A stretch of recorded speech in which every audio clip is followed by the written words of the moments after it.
Assalamualaikum warahmatullahi wabarakatuh.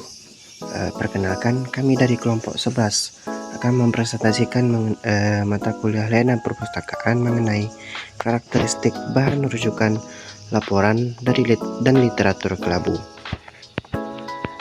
Yang pertama, literatur kelabu adalah istilah yang digunakan untuk menggambarkan bahan pustaka yang tidak diterbitkan oleh penerbit komersial tetapi diproduksi oleh pemerintah, akademisi bisnis, dan industri dalam format cetak atau elektronik.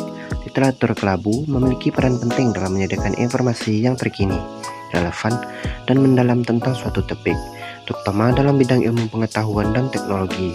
Namun, literatur kelabu juga memiliki beberapa tantangan dan kendala dalam penggunaannya, seperti tingkat kerahasiaan yang tinggi, kesulitan dalam pencarian dan akses, serta kualitas dan validitas yang bervariasi.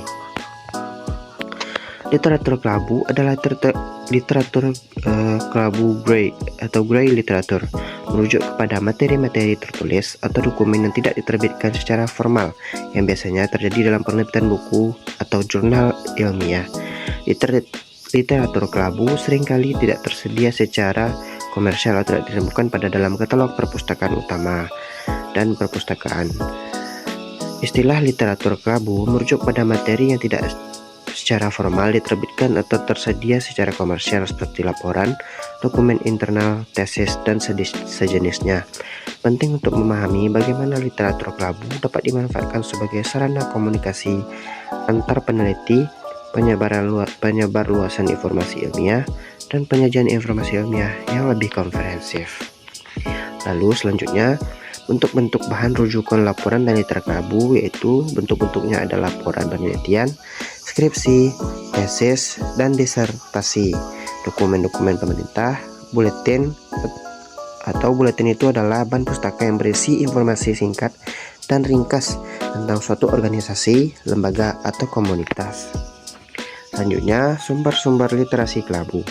Sumber kepustakaan kelabu berasal dari lembaga berikut. Pertama, lembaga penelitian dan pengembangan, dengan luaran berupa laporan penelitian, artikel yang tidak dipublikasikan, proposal penelitian, komersialisasi hasil penelitian, proceeding, seminar, dan pertemuan ilmiah lainnya. Kedua, perguruan tinggi dan lembaga pendidikan seperti bahan ajar, notulen rapat, buku teks, dosen lokal, skripsi, tesis, disertasi, pidato rektor, pidato pengukuhan. Yang ketiga, pertemuan ilmiah seperti proceeding, notulen. Dan yang keempat, pemerintah seperti dokumen pemerintah dan lain-lain. Untuk kelima, badan pemerintah dan swasta seperti laporan tahunan, laporan teknis, program komputer buatan lokal. Baiklah, itulah hasil presentasi kami dari kelompok 11. Saya Khairul Abdi dan Ibnu Akib Anafi mengucapkan Assalamualaikum warahmatullahi wabarakatuh.